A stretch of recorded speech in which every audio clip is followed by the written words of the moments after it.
And then we got to know each other when I had to go to work. I went to work for Lou Gerstner, and we had to repair the IBM company, put it back together. We were wrong in everything we were doing. Our philosophy of development was wrong. You know, we had to change all of our processes, protocols, procedures, you know, save a lot of money, took our development budget from $10 billion to $6 billion overnight, and saved the company at the same time.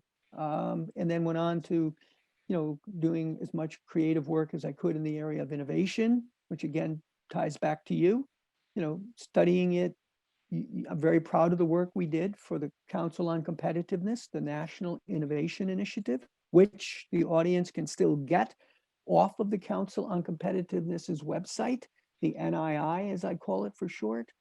It's my formula for innovation. I still use it. It's in my book. It's in every conversation and every talk I give on innovation. It's very simple, very basic. Start with the problem, understand it better than anyone else. You know, look for that deep hidden value, apply your unique thinking to it, do it in an open, collaborative, multidisciplined, and global environment. Enable people to be their best, working collaboratively, cooperatively, and it all works.